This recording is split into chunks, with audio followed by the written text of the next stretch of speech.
Hey everybody, welcome back to 13 Rings, an NFC East podcast. I'm your host, Lucas, with Mal, Maurice, and Earl. Guys, we are taking a break from a Mount Rushmore because it is the middle of July. It is hot, but a lot of people go on vacation. And, preseason, the training camps are going to start in less than a week. We're starting to think about quarterbacks, and we're not the only ones. Places like Fox, CBS, ESPN, they're all coming out with quarterback rankings. So why don't we? And that's exactly what we're going to do tonight, right, guys? Yeah. Yeah. So I have to ask you before we begin, who struggled with their QB list? I did a little bit. I did too. I just want to say for the record, I despise quarterback rankings, but Me too. we're out here. We're still doing it. Yeah. So just a few things before Maurice takes over. We're going to be starting from 32, going backwards. We're going to take a break every couple of players. We're each going to go through our list. We're going to discuss. I will say it was hard for me. I actually forgot two veteran quarterbacks on my list initially. Ooh. Yeah, I feel bad, but to be fair, they didn't play Shame. much last season. Shame. So forgive me for that. But in the meantime, if there's a quarterback, battle, we are projecting our starters, and I think the only two battles that we really know of here is in Denver. Did we all choose Bo Nix as the winner? I did. I did too, yeah. I did too.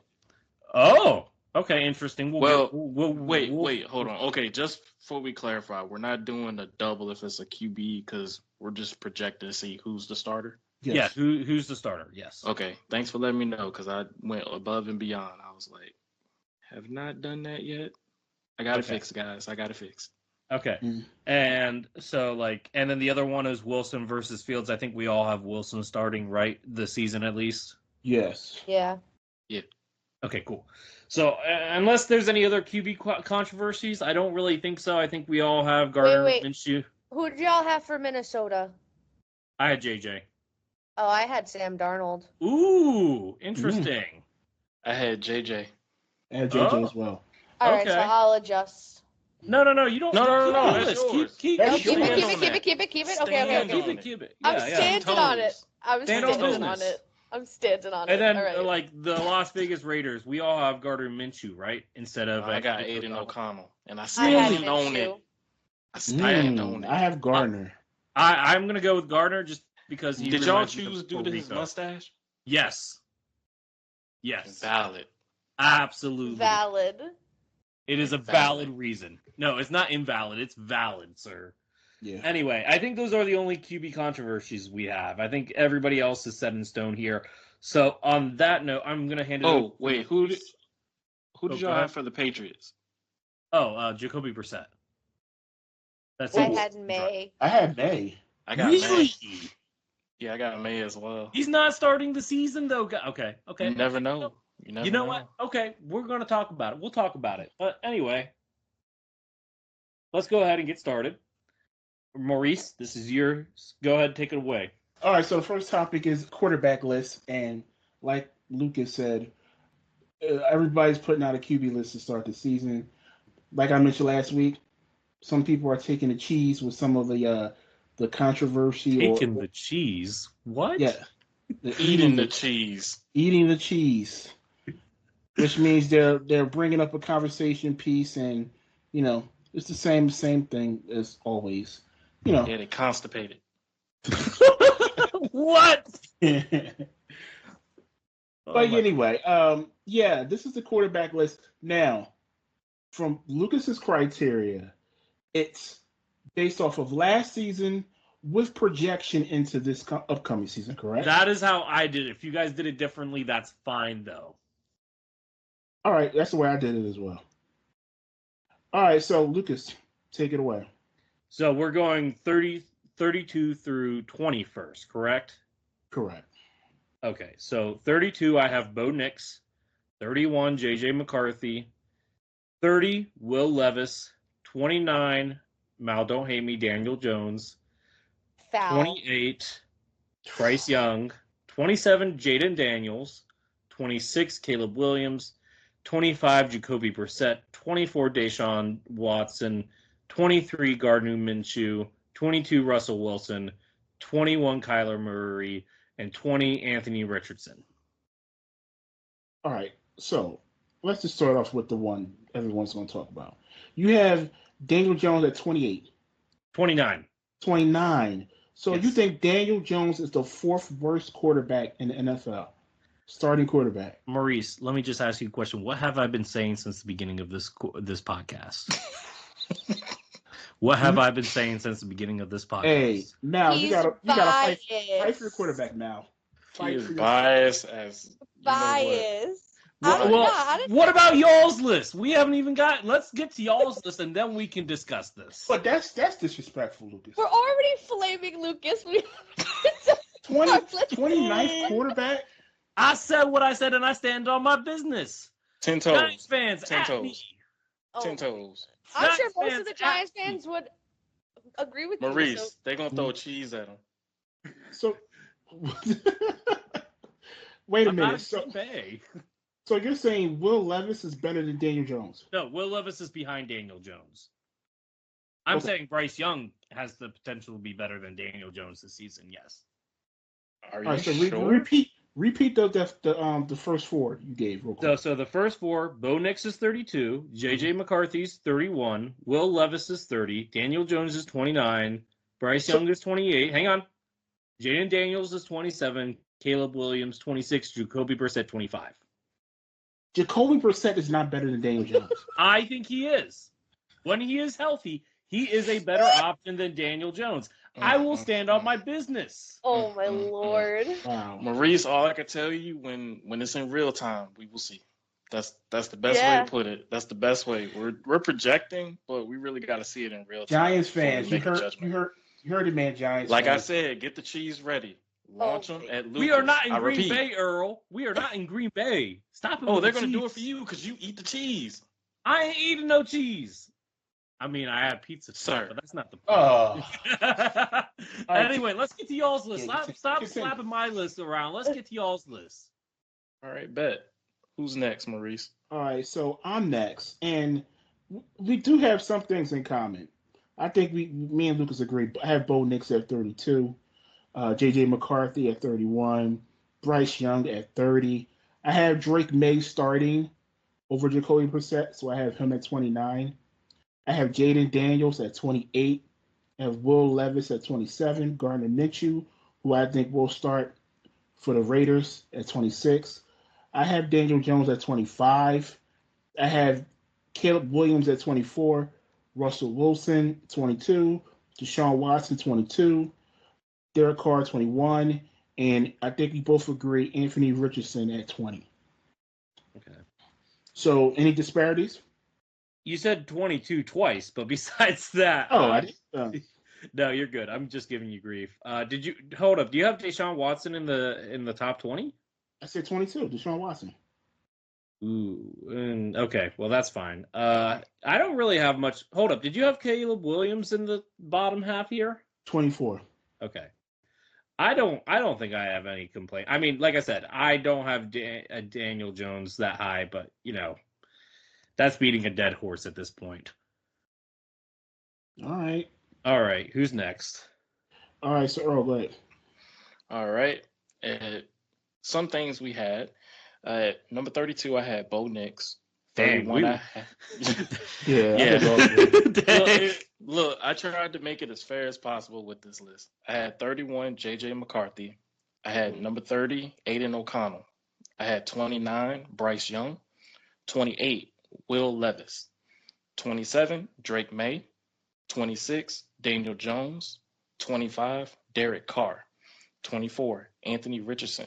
23, Deshaun Watson. 22, Russell Wilson. 21, Baker Mayfield. And number 20, Jaden Daniels. See, I had Jaden Daniels higher than Daniel Jones too, but I get crapped on here. Come on now. Well, I would have Anthony Richardson just based off of what I seen last year before the injury over Jaden Daniels. I mean, I did too. Okay. Yeah. I did too. Yeah. I did too. But yeah. This is your list. I mean, I get it. He didn't play that much. Yeah, I just kind of went off of seeing just what to expect for this upcoming season. I know some guys this will flex, but just want to see how they work out for it because I just went off of some of the things from last year to see what the anticipation is for this year. But let me thank you for having good higher hopes in Jaden Daniels. I do appreciate that, Earl. Thank you. I tried to make it as fair as I could. Mm-hmm. Okay. All right. Let's see where Mal has it, because I have a sneaky suspicion she has Daniel Jones higher than anybody else on this panel. Well, a little bit, but not much. And also, I just want to preface my list, guys. So, one thing that I do when I rank quarterbacks is I do not put rookies ahead of people who have already played in the NFL. Fair enough. That's just my Fair thing. enough. So, don't base my ranking on what they potentially could do. It's just where we're at right now with who's playing. So you in the just NFL. do it solely on past performance. Okay, fair Correct. enough. Okay? So I'll start now. Number 32, I'm with y'all. I have Bo Nix. Dang. Bo Nix, last man in the draft. 31, I have Jaden Daniels. 31. Wow. I Wow. told you. I just told you. 10 toes, Lucas. You said you had him lower than Jaden Daniels, not 31. The disrespect. Lucas, I hear the feelings in that sound of yours right now, I sir. literally give him the preface, and then he gets all upset with me. I said I don't rank rookies above But like, the he's NFL. worse than J.J. McCarthy. Reese, he's in his feelings. I don't have J.J. McCarthy on my list. Okay, all right, fair. I have Sam Darnold on my list. Carry on. Okay. 30, I have Drake May. 29, Wow. Lucas, let her finish. I'm sorry. Emotional damage. Emotional We damage. haven't even reached the actual NFL, like, people that have already played it. I'm already getting killed here. All right. 29, I have Caleb Williams. 28, I have Sam Darnold. 27, I have Gardner Minshew. 26, I have Bryce Young. 25, I have Russell Wilson. 24, I have Will Levis. 23, I have Deshaun Watson. 22, I have Daniel Jones. 21, I have Derek Carr. And 20, I have Geno Smith. Wow, we got Deshaun Watson at 23 together. Cool. All right. Well, you think Daniel Jones is better than Deshaun Watson? Absolutely. I didn't say that. I don't know. I think they're kind of comparable, to be honest with you. I had a tough time. Carry on with this, Mal. I gotta hear this one. I had a tough time between 22 and 25. I won't lie. That was a tough little area there for me. How do you have Drake May ranked higher than Jaden Daniels? Oh, come on, Luke. You have to let this guy. You won't let it go. I liked Drake May better as a prospect than I did Jaden Daniels. I've always expressed that. But you know who does like Jaden Daniels more than Drake May? We don't know that yet, man. Brian. Let's watch the episode next week first. Okay. We'll save that for later. I'm sorry. That was kind of shaky, though. What was shaky? Well, for the episode. Oh. You know, one thing is crazy. It's not that long ago Russell Wilson was like an elite quarterback. Yeah. I mean, when I did my QB ranking last year for Fansided, I had him 15th. Well, he's sliding. I mean, I have him right now, like I said, at 22 this year. By the way, I don't think he had a bad year. He had good numbers. They just weren't.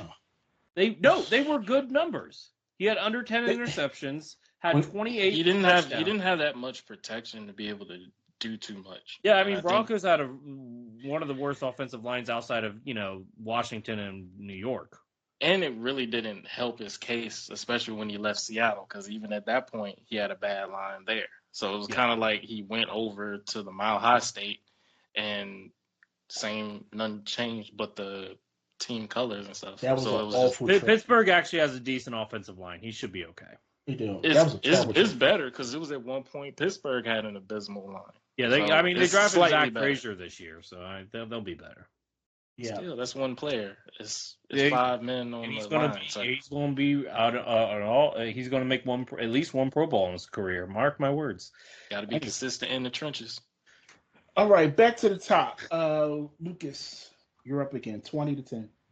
Okay, so 9. So like at the end of 20, I had Anthony Richardson. Then I had Geno Smith 19, Derek Carr 18, Trevor Lawrence 17th. Yes, that's a controversial one. Ooh, that is. Baker Mayfield 16, Kirk Cousins 15, Aaron Rodgers 14. Mm. Ooh, the Jet fans ain't gonna like that.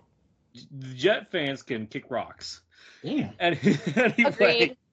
Anyway, Maurice, you're not gonna like this. Jalen Hurts 13. That's a little. Go ahead. CJ Stroud 12. 11 is Jared Goff, and 10 is Justin Herbert. Interesting. I'm interested to see your top 10 now. Yeah. Oh, yeah. So let me ask you this, and I'm not going to get as emotional as you are, but Okay. What makes Justin Herbert better than Jalen Hurts? I think it's just accuracy. I think accuracy and like Hurts really, it was the turnovers this past season that made him drop so hard in my rankings. It was the turnovers. And now I'm starting to hear from Eagles fans, oh, he wasn't healthy. Where was that talk during the season, though? It was mentioned, but but like now it's being used as an excuse. It wasn't an excuse. I've heard that narrative before, so yeah.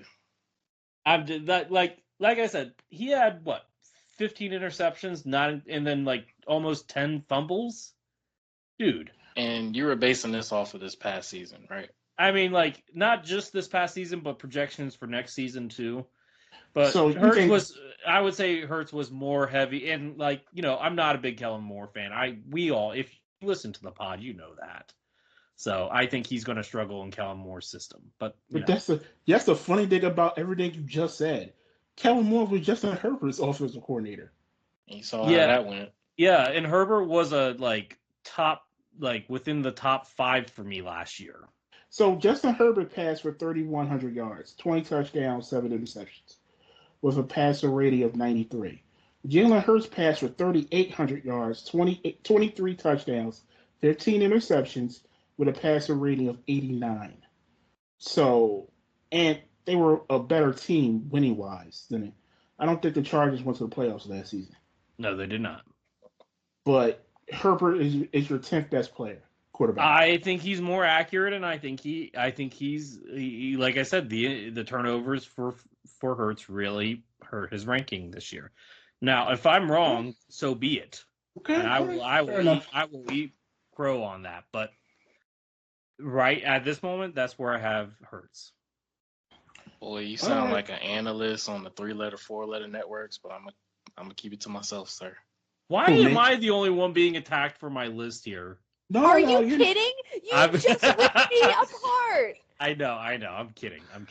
All right, so I'm gonna go ahead and give my 19 to 10. We grade Anthony Richardson at 20. I have Geno Smith at 19. Hey. Kirk Cousins at 18. I don't think Michael Penix is going to play as much this year. Baker Mayfield at 17. Tua at 16. Kyler Murray at 15. Trevor Lawrence at 14. Aaron Rodgers at 13. Justin Herbert at 12. CJ Stroud at 11. And 10, I have Jordan Love. Okay. I don't hate it. Nothing to say about it? No, I don't hate it. I think Tua's a little low on your list. He's in my top 10. Yeah, let me ask you, because he was actually healthy this year, and he had, really good season. Why is he so low? A little bit of a projection. I think all of the quarterbacks that I took ahead of him are going to have individually better seasons. I think Kyler Murray's going to have a good season. I think Trevor Lawrence is going to have a good season. Obviously, Aaron Rodgers only played 3 snaps last season. So I think Aaron Rodgers is going to be really good, even at his age. I think it's like 40. But yeah, he's just got to stay healthy. Yeah, Aaron Rodgers still can be an elite quarterback. You got to put some respect on his name. And, I mean, you made the case for Herbert. I think Stroud is going to be a blue-chip quarterback going forward. I just think basically from Tua up are the talented quarterbacks, in my opinion.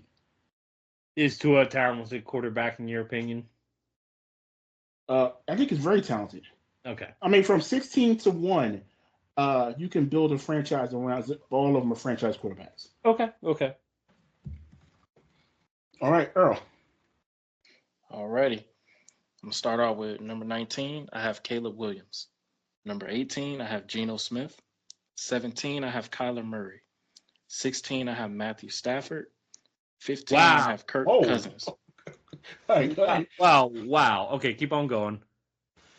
14, I have Aaron Rodgers. 13, I have Jared Goff. 12, I have Trevor Lawrence. 11, I have Justin Herbert. And number 10, I have Tua. So why do you have Matthew Stafford so low? Earl's not a fan. I didn't say I wasn't a fan. I just... You're a fan. You fan.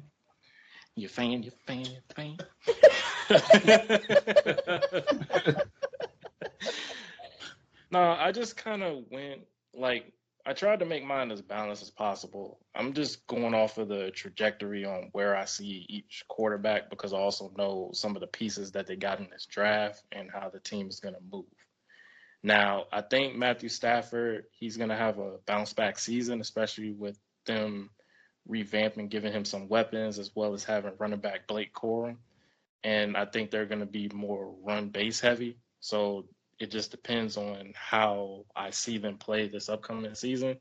And this is just like a pre-projection. So this could definitely change. I would not mind making another list as the season goes along.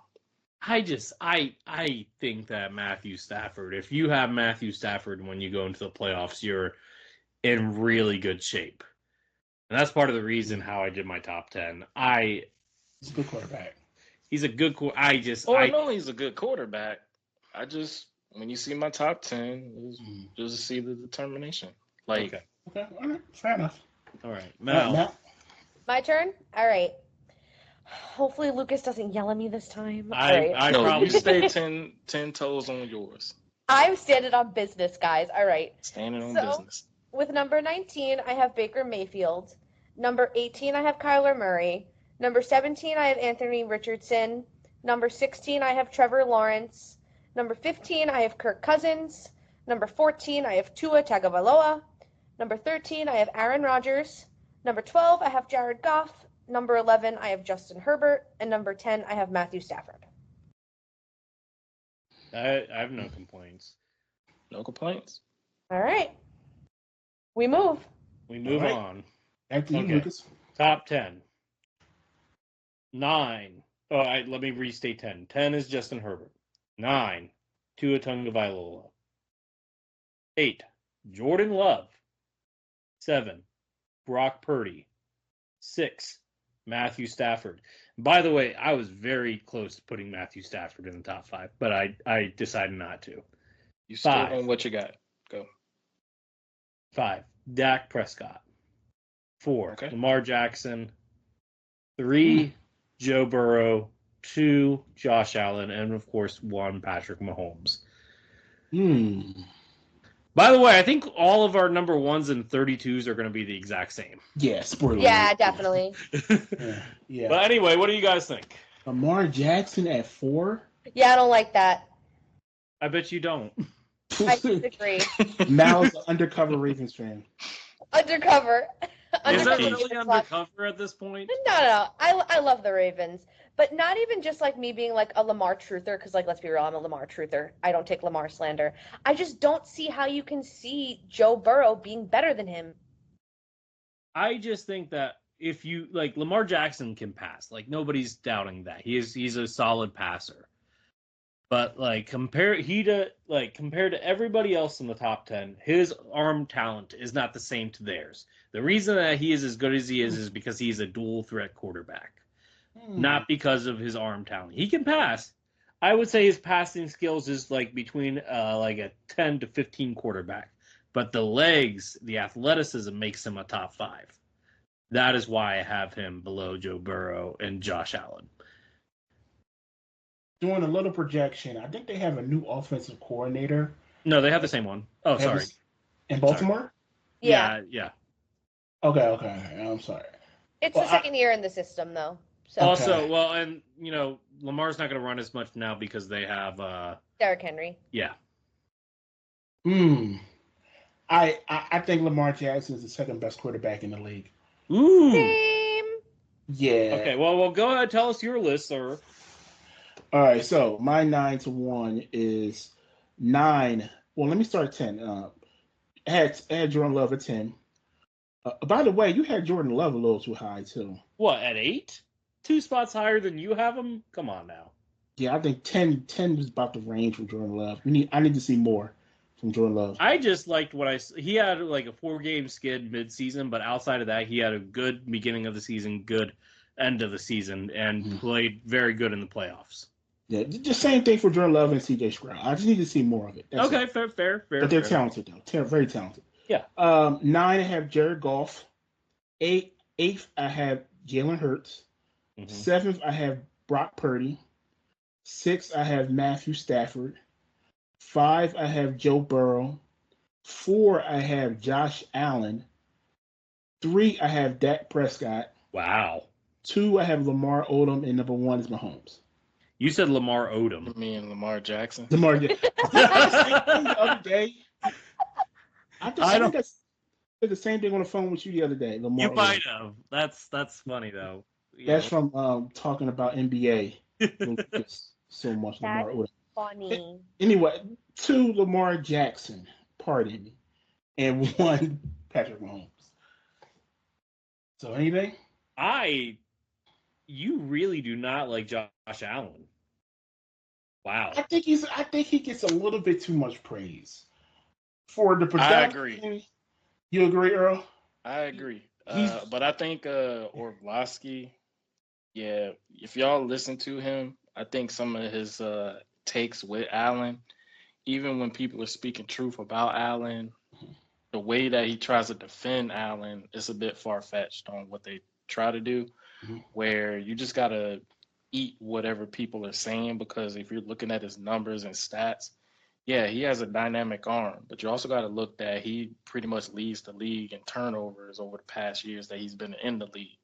And in it, he's a great quarterback, but at the same time, it's a high risk with high reward. Yeah, he's going to get you the passes, but you also got to know about the turnovers, because it's kind of like yin and yang with him. Well, let me ask you guys this: is Josh Allen's this generation's Brett Favre? I say yes. I got to see him get a ring.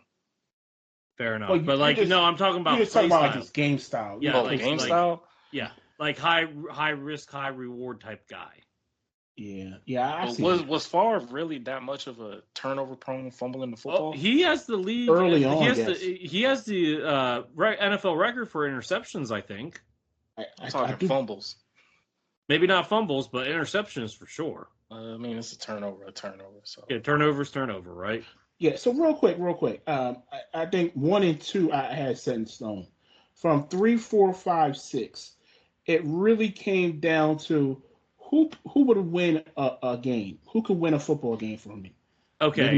Maybe not a playoff game. Okay. I just wanted to make sure that a regular season game. I think Dak would win a playoff, not a playoff game. Definitely not a playoff game. A regular. Same would go to Hurts, Maurice. I thought it was a team sport, bro. I'm sorry. I'm so dead. I thought it was a team sport. Wait a minute. I'm actually trying more to than praise. one player on the field. But carry on. Proceed.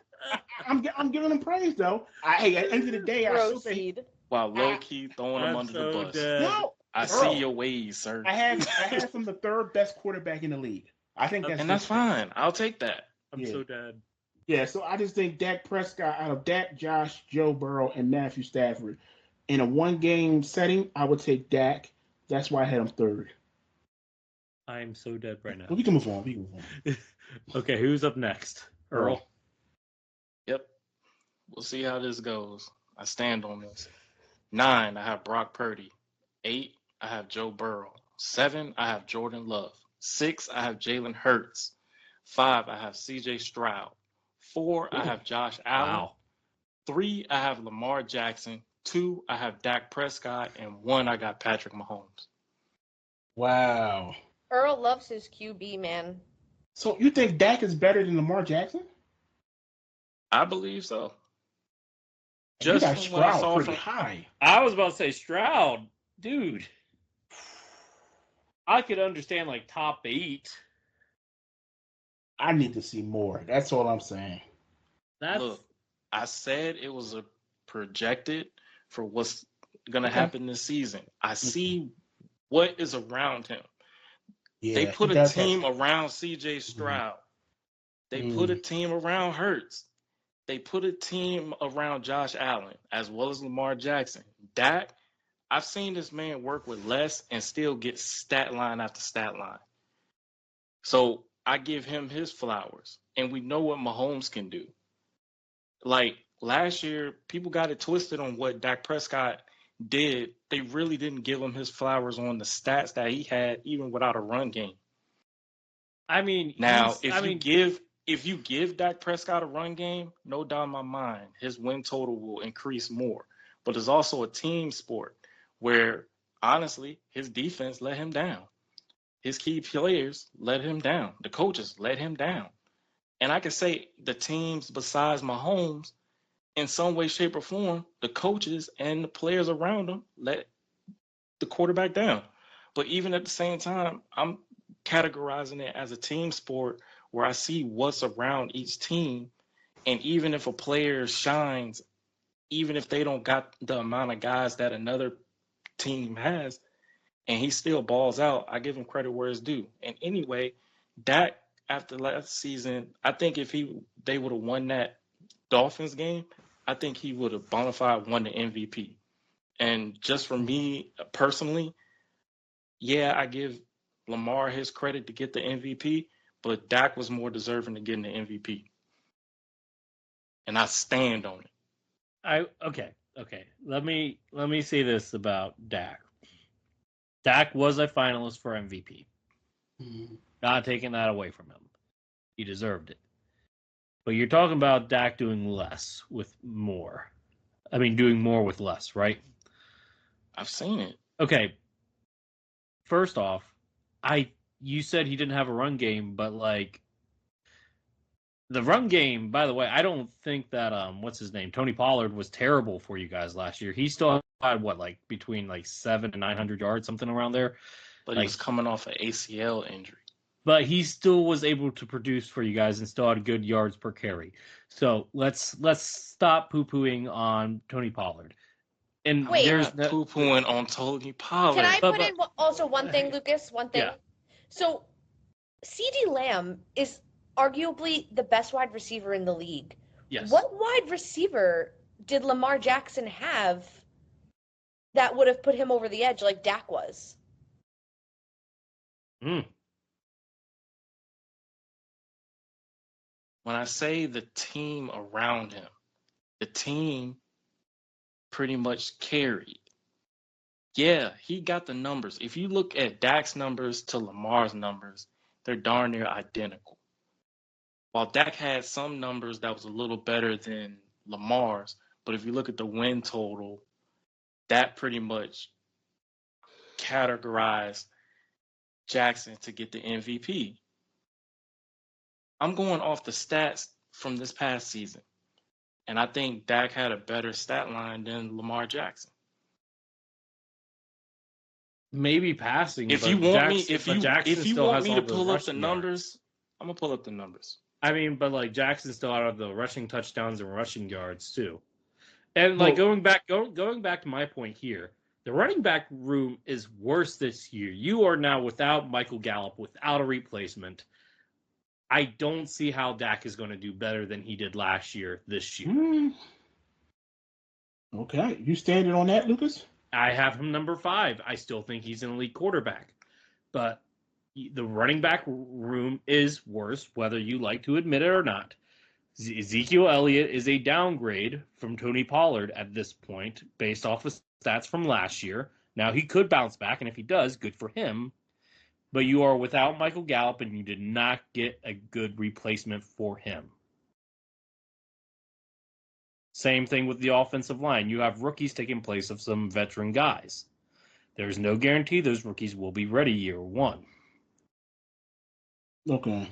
Like I said, it's a projected list. It will change. I am not saying that it won't. I'm just saying that is my issue with it, with your list. All right, so let's move on. Let's get to Mal. No, she's ready to get for her top 10. Yeah, I got my top 10, guys.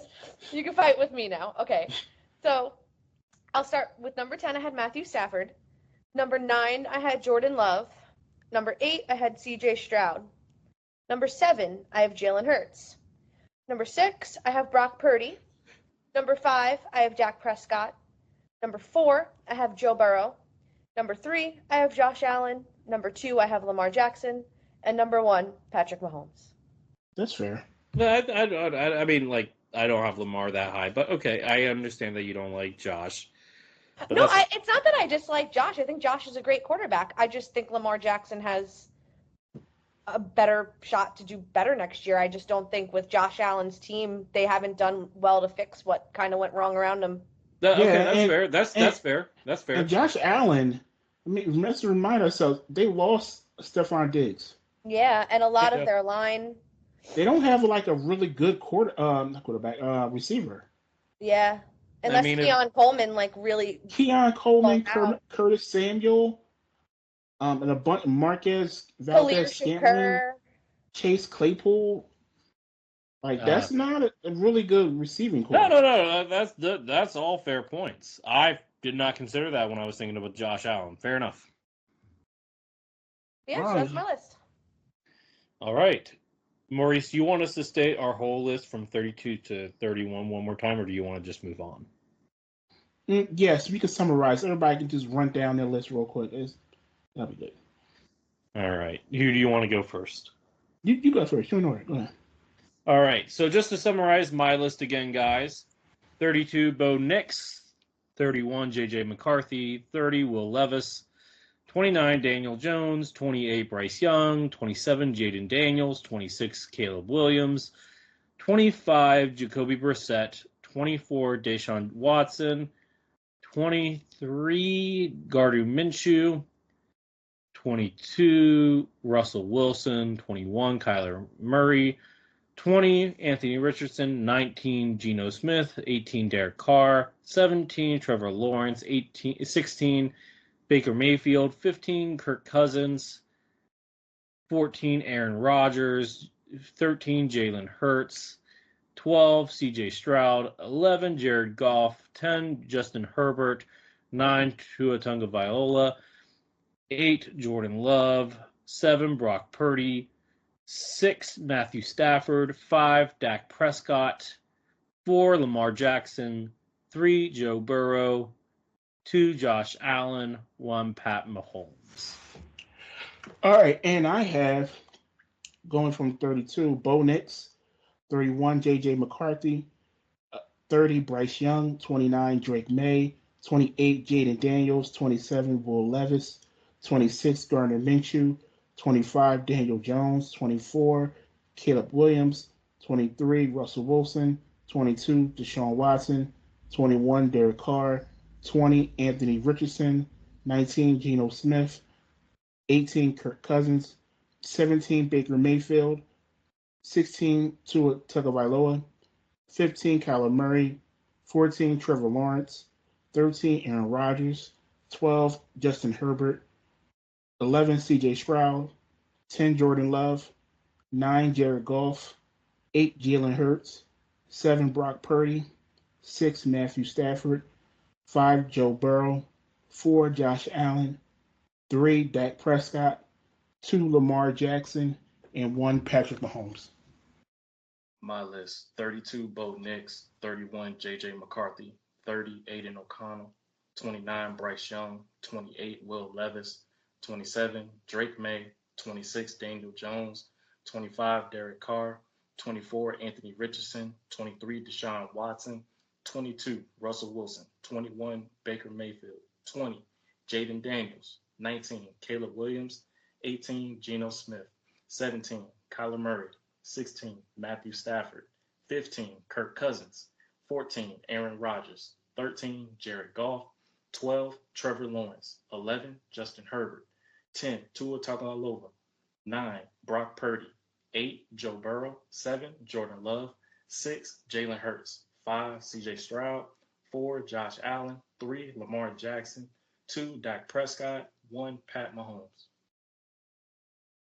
All right, and finally my list, I had 32, Bo Nix, 31, Jaden Daniels, Lucas, don't yell at me, 30, Drake May, 29, Caleb Williams, 28, Sam Darnold, 27, Gardner Minshew, 26, Bryce Young, 25, Russell Wilson, 24, Will Levis, 23, Deshaun Watson, 22, Daniel Jones, 21, Derek Carr, 20, Geno Smith, 19, Baker Mayfield, 18, Kyler Murray, 17, Anthony Richardson, 16, Trevor Lawrence, 15, Kirk Cousins, 14, Tua Tagovailoa, 13, Aaron Rodgers, 12, Jared Goff, 11, Justin Herbert, 10, Matthew Stafford, 9, Jordan Love, 8, CJ Stroud, 7, Jalen Hurts, 6, Brock Purdy, 5, Dak Prescott, 4, Joe Burrow, 3, Josh Allen, 2, Lamar Jackson, and 1, Patrick Mahomes.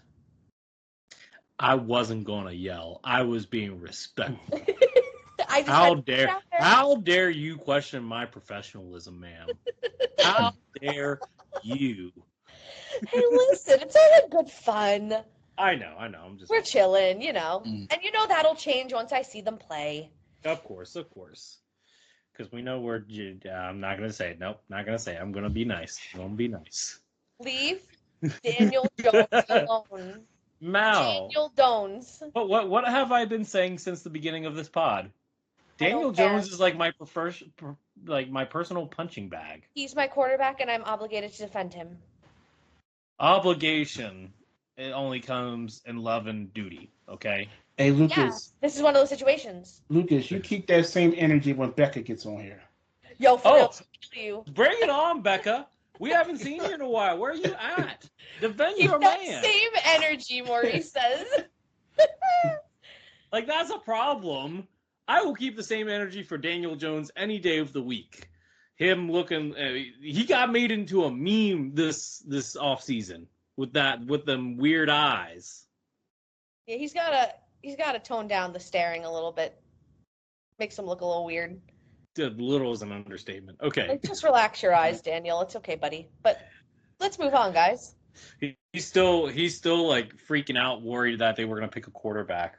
I mean, he should have been worried. He Should have been worried. He should have been. Let's move on to the next segment. This is going to be fun. Yeah. So for those that missed our Eagles Twitter space, Earl, we missed you. We know that you had family stuff going on, but for all of our listeners, you guys missed out. We had some interesting conversations about the Eagles, but we also had an interesting conversation about how the NFL develops talent. And while every other major sports, NHL, MLB, and the NBA have like a minor league program that are affiliated with teams, the NFL doesn't do that. And I had to ask and we asked ourselves why. And if they did, in the NFC East, who would be the minor league teams? So just to jump in real quick. Yeah. Well, when we were discussing this in the Twitter space, and we brought up college, I mentioned that for some athletes, example, Shedeur Sanders, I think they should come out after their sophomore season. And, in the NFL, you have to play 3 years of college. Well, not 3 years, but you have to be 3 years removed from high school. So I gave an example of why don't the NFL have a minor league system similar to like a G League and NBA. So this is where we're coming from with this next segment. Yeah. So with that in mind, I had everybody think of a minor league team that could be associated with their NFC East team. And we made graphics. They will be posted later this week on social media. But we're going to discuss them. And, we might agree with each other. We might not agree with each other. And if we don't agree, we'll think of other options. Fair enough, guys? Fair enough. I know. So, first person up. We are doing this in order of who won the most recent Super Bowl. So, Maurice, you get to go first. Tell us, explain to us what your minor league team is and why you chose the name and the location, okay? All right, so I went with the Ocean City Seagulls. I like it. I like it. I like Ocean that a lot. City. And we're talking Beach. Ocean City, New York, and New Jersey, not New Ocean Jersey. City, not the one in Maryland. Yeah. Though New it could Jersey. work in Maryland. Yeah. So we're thinking beach. We're thinking blue water. And then the reference to the Eagles is seagulls. Still a bird. Is actually more native to like beaches and stuff like that. So that's what I came up with for our minor league or farm system for a football team. And it's still close to Philadelphia. I really like it. I really like it. Any reason why you didn't consider Delaware, considering that the NBA has a minor league team for them in there? And I think, are the Blue Rocks are they a Phillies affiliate or are they a Orioles affiliate? I think it's the Delaware Blue Hens, if I'm not No. mistaken. Blue Rocks baseball. I'm talking baseball. Oh. I thought the Phillies was Delaware Blue Hens. No, Blue Hens is the college team. Shout out for them becoming FBS this upcoming season, by the way. Woo-woo. Okay, well, anyway. Yeah, so we have the Delaware Blue Coats. That's the Sixers. Yeah. Yeah, so you're right. I didn't really think about that. I don't know why they're in Delaware. What, I would think Coast? Jersey. Like when we was coming up with this. Wilmington's a pretty big city. And it's only like a 45-minute drive from Philly, right? Not even 45 minutes. What, like 20, 30 minutes? No, like it's about 45.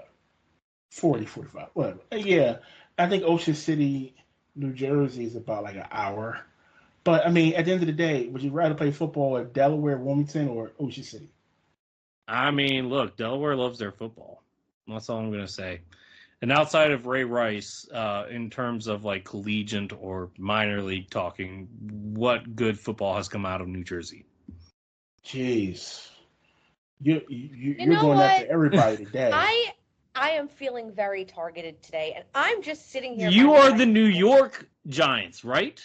Yeah, but I'm not even going to get started on this. They I'm might. not even going to start it because I know the shade you were trying to throw, and now you're trying to catch me. I honestly was not trying to throw shade at you, Mal. I really wasn't. Okay. I said minor or college. I did not say professional. I apologize. I'm being a little defensive. I know. I made you defensive. Ladies and gentlemen, direct all complaints to Coach J at Twitter.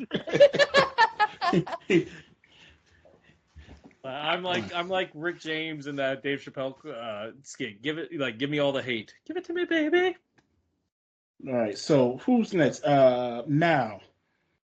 Okay. Yeah. So, I had a little bit of a hard time, kind of like associating something with the Giants, but I'll start with saying that the location of the team is based on where I'm from in New York, which is Little Long Island. You know, we're not very little, but we're kind of big, but also we're little. It's a big, small place. And something that is frequent on Long Island are actually some giants in the ocean, and that is sharks. I'm also a big shark lover. So I went with the Long Island Sharks for our minor league team. I think that Manhattan is a little too crowded in like the city and the boroughs itself. So I think that being on Long Island would be a little more refreshing. And sharks are huge, just like the Giants, you know? So what do you guys think? I mean, look, me and you were talking this out when you were coming up with this, so I'm all for it. I think it's cute. The Sharks sound deadly. I mean, maybe they'll be better than the actual Giants. Who knows? Earl? Oh, is my go? No, we were asking you what you thought of Mal's name. Oh, I like it. It's really cool. Being able to come up with.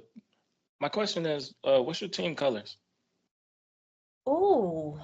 Well, based off the logo I made, it's it's the colors. same as the Giants colors. Honestly, though, like if I could pick any of the three colors, I would probably move them to be like permanently red, more red.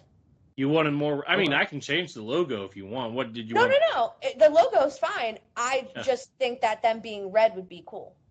Okay, so I have more red into like the uniforms. That's Yeah, what yeah, you said. yeah, yeah. Mhm. Okay. I mean, in the alternative logo that I made the helmets. Did I make the helmets red? I I think could so. make. No, I made the stripe on the helmet red, but I can make the helmet red. It'd just be like a. Yeah, like I said, no big deal on the details. I like the red uniforms though, kind of like a Okay. little bit of a spin-off. Yeah. And Maurice's colors is like a mix between like the midnight blue and Kelly blue. It's kind of like a teal, like Yes, a it's teal. yeah, it's teal. Fun. Yeah, I'll Nice. share all the logos here in a minute. But Earl, so tell them the original one that you came up with, and then tell the one that me and you came up with after we talked about it. I think I'm gonna stand on the one that I did, Okay. but I'll talk about that too. My team, I kind of based it within Texas, technically Dallas. It's called the Dallas Panthers. The team colors are blue, black, and silver. I kind of tied in some of the colors with one of my favorite Marvel characters, Black Panther.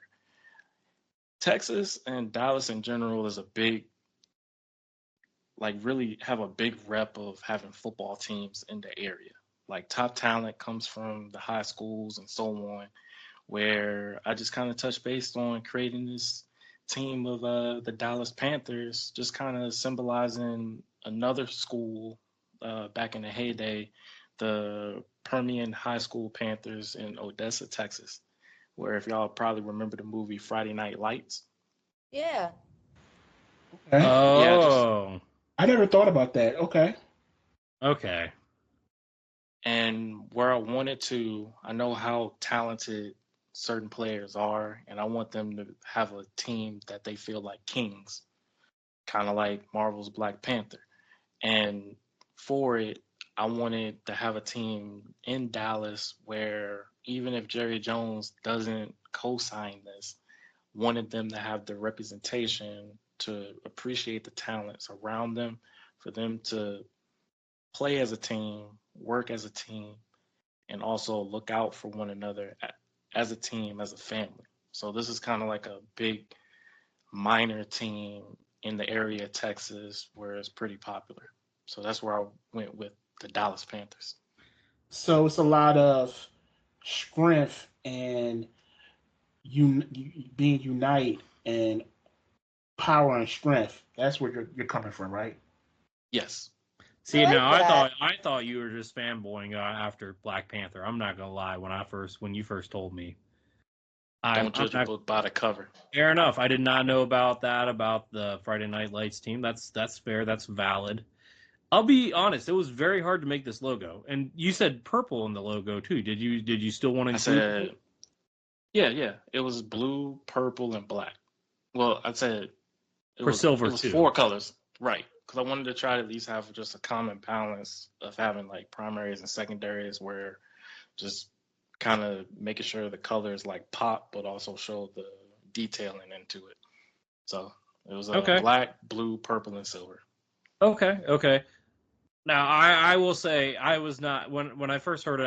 I without knowing the backstory story, I was not a big fan of this. So I did come up with an alternative, the Dallas Yeah, Outlaws. you tried to cook me, sir. I look when you even admitted on the phone call yesterday that you were thinking of Black Panther. Like, Yeah, you didn't let me because I know I was in a rush, but you didn't let me like go elaborate the details. This was basically the game plan of it, because if you look in Texas in the high schools, those teams in Texas and in Dallas and even Houston, they were jumping. Like it was a big popularity. Like the players coming out, they were built different. And just being able to look at the history of them, I was just like, golly, these these dudes, these high schoolers look like grown men. So I wanted to try to at least have it where their athleticism kind of fitted in the minors, where teams in Texas can look at these guys and see like, hey, let's bring them on our team for a tryout. so you don't think that it's a problem that the Carolina has the team named Panthers too, or do you, I don't think that's a problem. Do you guys think that's a problem? I don't think so. For a minor league team, no, I don't mind it. I don't mind it either. Okay. But I will quickly touch base on the team that Lucas and I kind of came up with. The secondary was the Dallas Outlaws, where that was trying to touch base on just having it kind of in Texas, but didn't have the deep meaning to the one for me for Panthers. But yeah, that was the secondary. It was a blue, silver, and black, I think. Which one do you guys like more? I like girls. I like girls too. Yeah, now knowing a little bit more, yeah, I like his more. Next one is mine. Last one. So I had a hard time thinking about this one, I'm not gonna lie. With all the name changes with the Commanders and Redskins and football team, I decided to do Virginia, our training facilities in Richmond. There was talks about us moving to Virginia at one point. Maryland primarily has the team right now. UFL DC Defenders are in there right now, so I don't want to do DC. So I'm thinking Virginia. Virginia definitely has the population. You could do Richmond or Virginia Beach. I think either one would be a good place to have a professional team. I would prefer Virginia Beach personally, though. And then I had to try to think of a mascot. I don't like having military stuff as mascots. That's just me, though. So I didn't do anything connecting to the Commanders. Plus, you guys know I don't like the name. So I thought, what is important to Virginia? And I came up with the Virginia Cardinals. The red cardinal is the state bird of Virginia. Yeah. And I think it fits the color palette of the Commanders. So I think that works. What are you guys' thoughts? Yeah, I mean, Lucas, we talked about it. I liked it from the beginning. Mm-hmm. Yeah, that's cool, man. Maurice? You showed me this before we recorded, so my only issue was the logo. I know that's minor. But the bird it's not the same as the current logo, and it pays homage to the old Redskins logo a little bit too. Oh, so you changed the logo since I saw it? No. It still has the feather on there. The bird? No, the bird. I'm talking about the bird. It looks the bird does not look like the card. It's just facing the same direction. But if that's your only thing, I can have it face the other direction. But I'm using the free version of Canva, so I don't have very many options when making the bird. Right. Yeah, that's fair. And on that note, I think we should go ahead and switch gears. Earl, you're up. We're going to shift to the NFC East team news, and we're going to kick this out to Mal. Do you have any team news dealing with the Giants, especially with the recent episode of Hard Knocks? Yeah, so I mean, there's no team news at the moment, like anything that's changed, but we can talk Hard Knocks for a little bit. So we really kind of went into the meat and potatoes of free agency this week on Hard Knocks, and some of my initial thoughts were that, one, so in the end, Saquon did not lie. We did not offer him a contract, but as time went on and, conversations went through, it appeared that when Joe Schoen had called Saquon's agent and was like, hey, so like if we offer him this, he'll be a Giant. And his agent was sort of like, I don't know. There's still going to be a lot of work to be done. So when Shane spoke to his agent the second time and he was told that he was being given north of that offer, Joe Schoen said they were out, which I think was the right decision because I think at that point offering him a contract that's lower is kind of more disrespectful than letting him go and sign to get more money. That's just my I agree opinion. With that. I don't know if Maurice it seemed has like a the take running on back that. market skyrocket in this free agency. Yeah. I don't know. It just was like $1 million more guaranteed per season. It didn't seem like $1 million or two more. Yeah. It didn't seem like a big jump, but okay. Yeah, but I don't think Saquon's agent told him exactly what the offer was. He just said north of it. Mm-hmm. So I don't think at that point he was willing to go and I don't think he knew how much he was going to get until he signed. Like there was no actual talk of the numbers from my understanding, unless you know more, Maurice. I thought it was. Yeah, go ahead. It was a lot of agent talk. I will say that, and of course, his agent's going to look out for Saquon before anyone else. Of course, I actually think Saquon just didn't want to be there anymore. Yeah, it felt like that too. Yeah, it kind of felt like Joe Shane didn't really want him there either. So they were already looking at Singletary. It sounded like the negotiations last offseason really soured the relationship, which absolutely I don't blame Saquon. Too. I don't. I mean, yeah, I think he really wanted the money, and I think with them leaning towards having someone that wasn't injury prone as well as had good juice left, and they just really leaned towards Singletary, nicknamed Motor. But it was just when they took their priority to Daniel Jones, that was the nail in the coffin with Saquon, especially with looking for a contract in New York. And I think for him, it was just something where he just felt like he had to move on. Well, you have to remember, last year, the negotiations were Saquon was looking for upwards of $16 million per year in terms of Christian McCaffrey money. So that's where I think the negotiations went sour with the GM. That's where I think that really kind of disrupted that relationship, and then it took Saquon the wrong way too, because Saquon obviously values himself a certain way, which you can't blame the guy. He's getting older. He has to actually guarantee he's going to be making, a decent amount of money that he deserves, which I totally get. But in the end, it's just a total, I fully believed it was mutual, the way they both spoke to each other. Every phone call that Joe Shane kind of had, you could tell it took a toll on him for sure. And it took a toll on Mara too, but Mara, that's my next point. He doesn't really know what the heck he's talking about, so I'm just glad that he's just talking. The look on his face when he realized Saquon went to the Eagles, it was so I felt sorry for him. Like it was crazy. I think the one guy was just like, I don't know if I could sleep.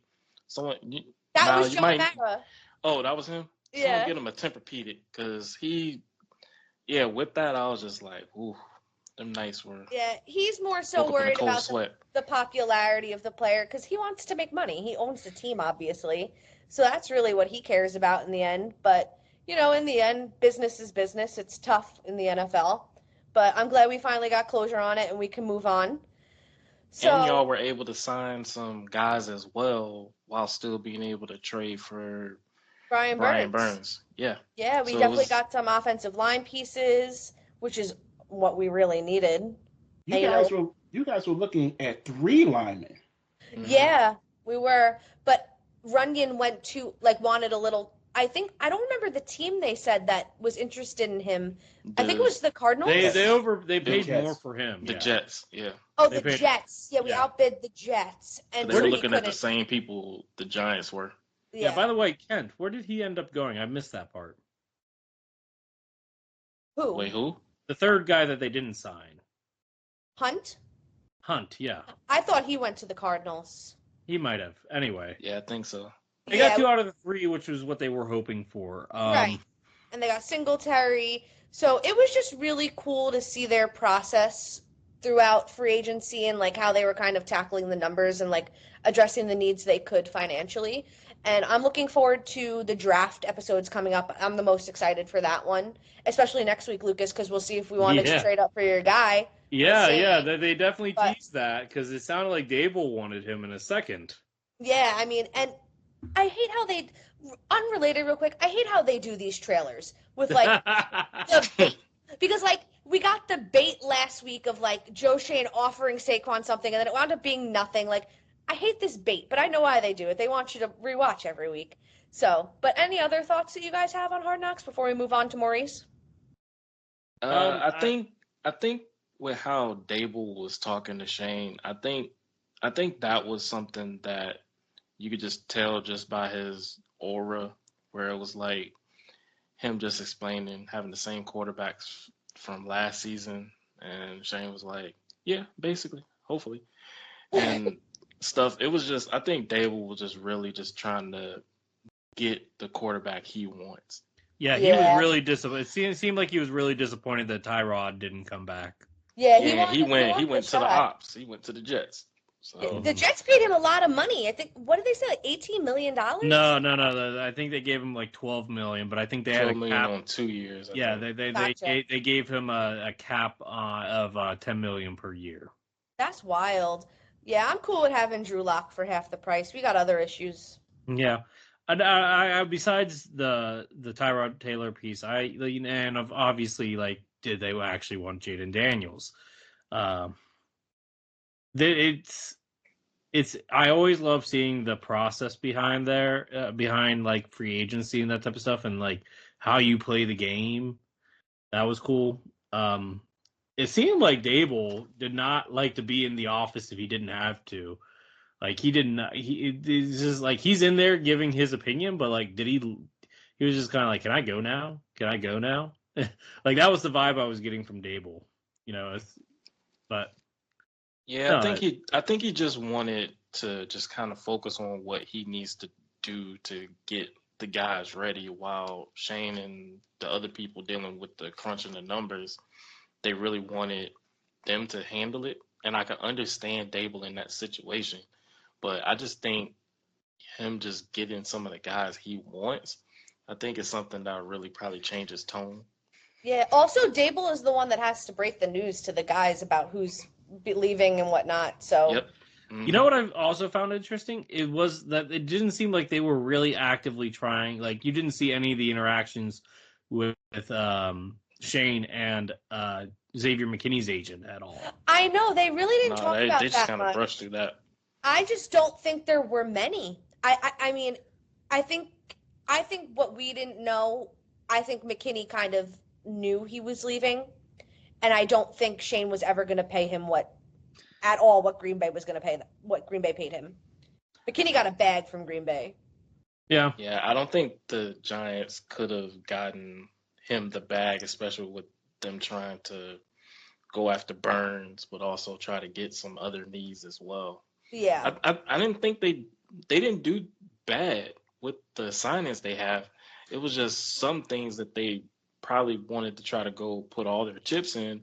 It didn't work with Saquon, but you got a running back, then you got 2 linemen, and then you secured a top defender in Spider-Man Brian Burns. So, yeah, I don't think it was bad on what you guys did. I like how they played off the Spider-Man in New York City thing. Yeah. Yeah, that was cool. Yeah. Maurice, you got any thoughts, or are we ready to move to your team news? We can move on to my team news, and not really much going on here. 6 days until our training camp starts. But with that said, I think the Atlanta Falcons rookies and veterans are reporting to training camp today. Yeah, some teams did, yeah. So we are officially in training camp season now. Woo! Let's go. Yeah.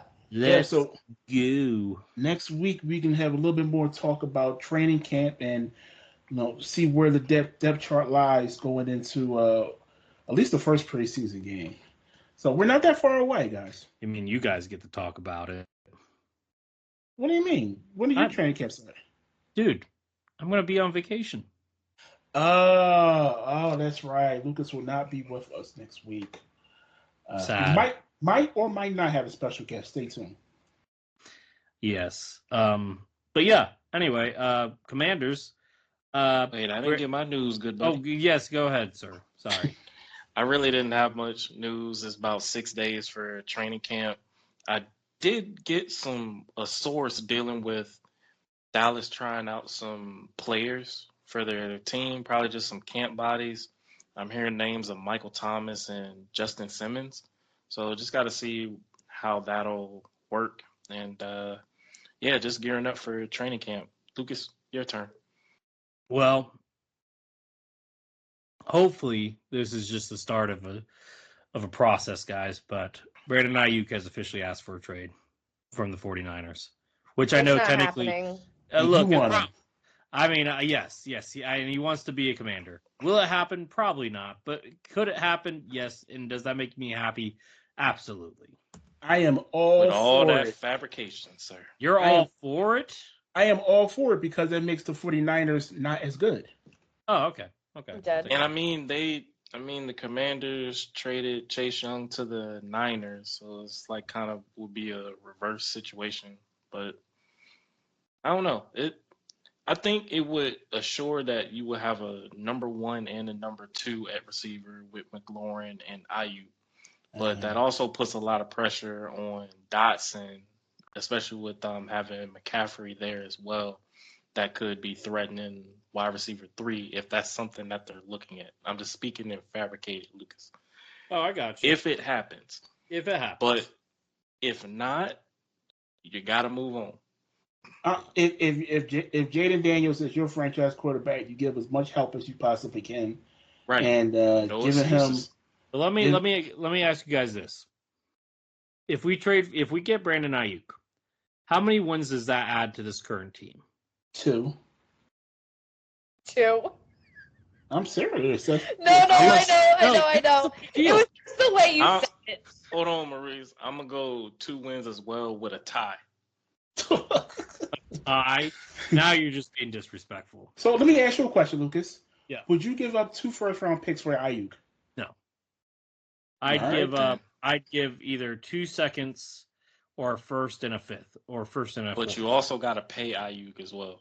We got the salary cap for that. You got the money though. Yeah, that ain't the issue. Or you could trade a first and like maybe Jahad Dotson or something. I don't know. But I'm not giving up 2 first. They must be out of their minds. Okay, all right. All right, on all that news, let's get to our social media stuff. Maurice, you're up first. Yes, and social media, the mailbag today is brought to us by my team, Philadelphia Eagles. Go Birds. And we have 2.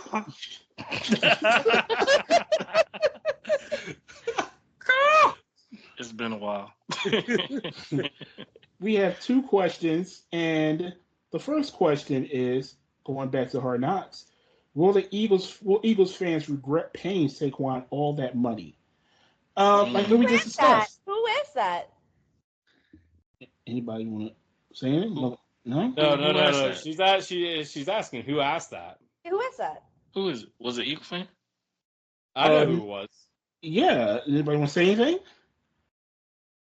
It was Mal. Mal, there you go. You got your flowers. Let's move on. Okay, I got a quick question. It'll be quick. With the pieces around Jalen Hurts, do you feel like the organization has faith in Jalen Hurts? Or is this kind of like a rusting to see what is there with Jalen Hurts? You mean rush to say it again?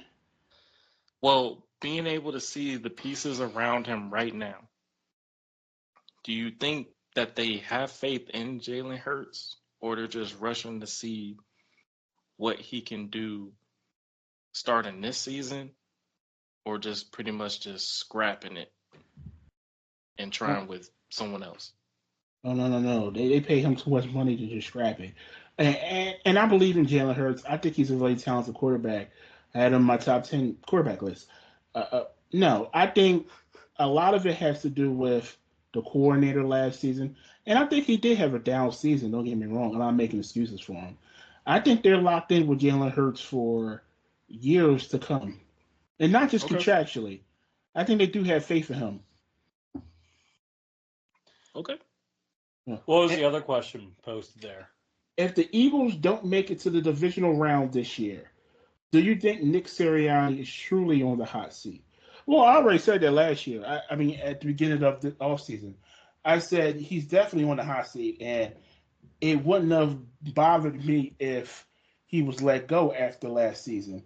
But it could have went either way. I'm not mad either way. But going into this season, and Lucas mentioned this in the Twitter space, if Nick Sirianni doesn't make a Super Bowl, he has to go.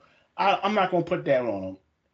He can get, if the Eagles are in the championship game, they get beat by another team. I obviously I want a Super Bowl, but if they get that far and lose, get them again next year. We'll try again next year. But we got far. We're one of the top 4 teams in the NFL. If the Eagles somehow don't make the playoffs, Sirianni's gone. For sure, he's gone. Okay. All right. Fair So enough. yeah, so the leash on Sirianni is a little bit longer than Mike McCarthy. I'll say that. All right. We shall Earl, see. it's your turn. All righty. It's time for that. Who's that football player? Ding ding. This football player was with the Washington Commanders back in 1986. He had 18 and a half sacks, one forced fumble for 26 yards, one touchdown. His career awards: a one-time Pro Bowler, one-time first-team All-Pro, a two-time Super Bowl champion. Guys, who's that football player? Did you include the sacks on that? Yeah, 18 and a half. Okay, gotcha. I know, but do you guys know? Earl, do you know? Yeah. Okay. What about you, Maurice? Do you want to take a guess? I'm going to say a one-time Super Bowl champion. Two-time. Two-time. Okay, so this is the 80s. Is it Darryl Green? Nope. No. Mal. You said 1986. That is 10 years before my time. I'm not even going to try. Now, before Earl answers that, I do want to shout out the people that got it right on Facebook. And they are, one of them is Jake Beebe. But yeah. I'll say Philip Harrington, too. He got the first name right. I'll give it to him. Is Dexter Manley. I didn't even say it. Sorry, go ahead, Earl. You already said it now. Yeah, it's Dexter Manley. Yep. God, dog. Leads the franchise in sacks all time. Yep. All time. Dang, We actually talked about Dexter Manley for the last week. I get it now. Yeah. I think I gave you that hint before we came on the pod. So Dexter Manley. Shout out to him. I think one of his nicknames was the Professor of Sacks or something along that line. A lot of people are saying like he could have played in today's game and been a monster. But Probably. Okay, anywho, let's get back to our social media stuff, and I believe it is the poll questions, Mal. Yeah, so we have 2 Commanders poll questions this week, both with overwhelming responses in one direction. So, will Brandon Ayuk become a Washington Commander wide receiver before the start of the season? A lot of people said yes. Hey, yo. I don't agree, but sure. Hate is gonna hate. I'm not hating. I'm just saying I don't see it. Then the second one was, will Commanders quarterback Jaden Daniels be the best rookie in the NFC East this year? And 69% of people said yes. How about you guys? Do you guys agree?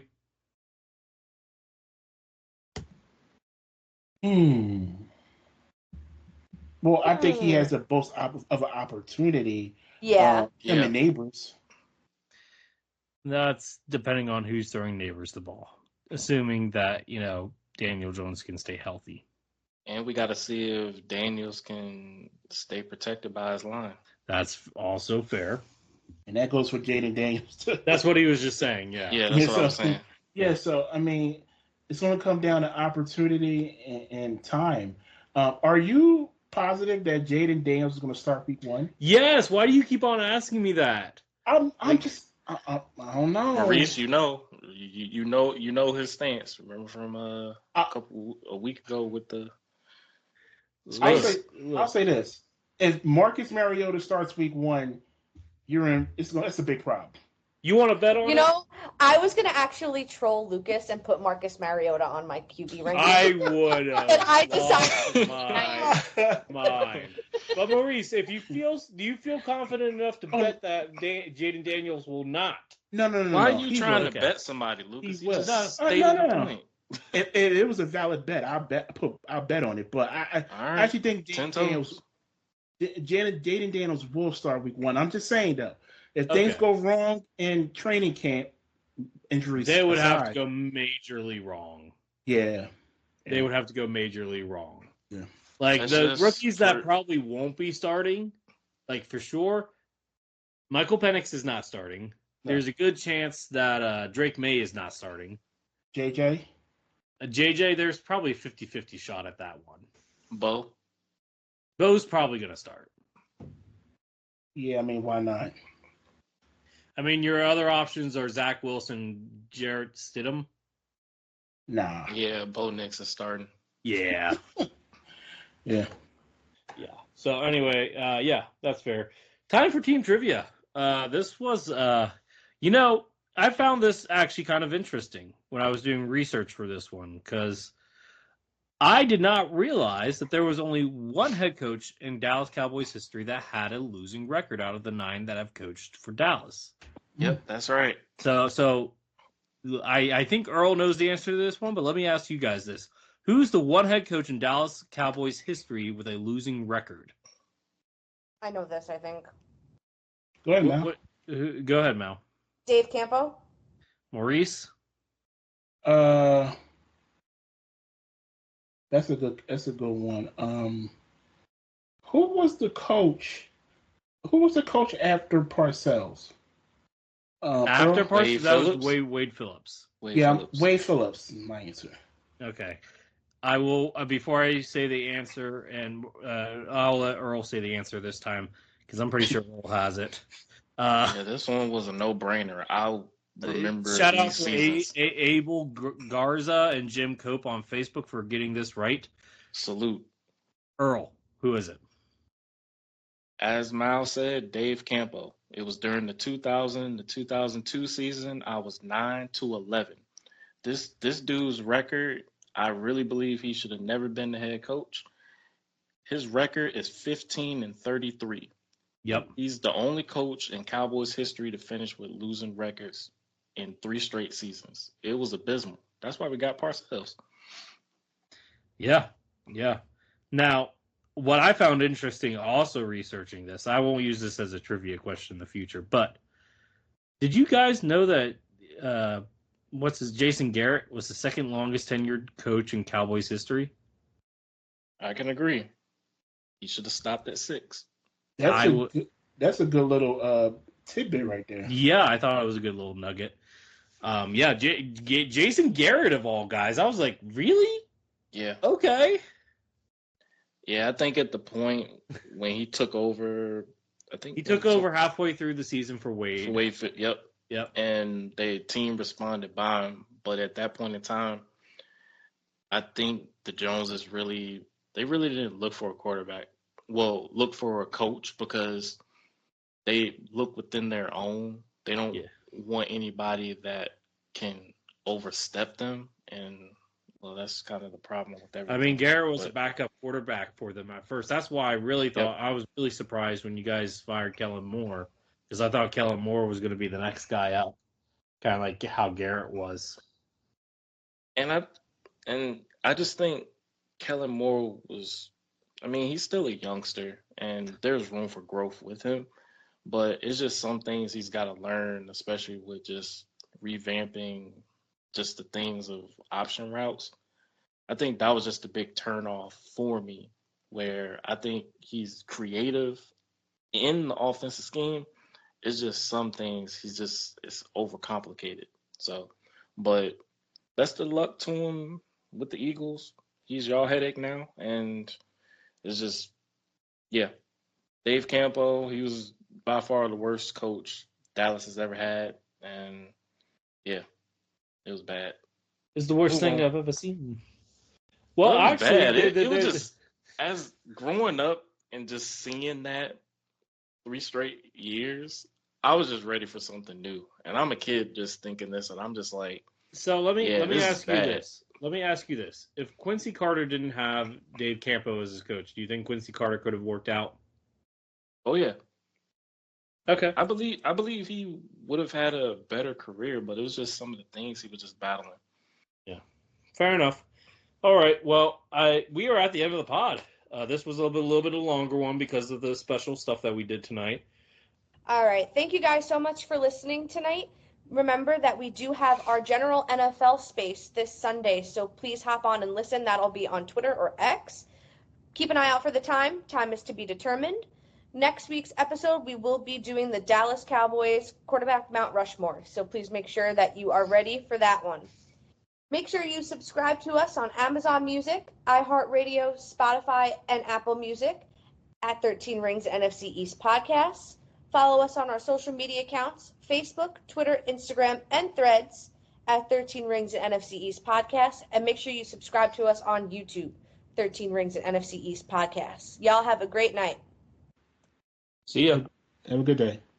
Blessings.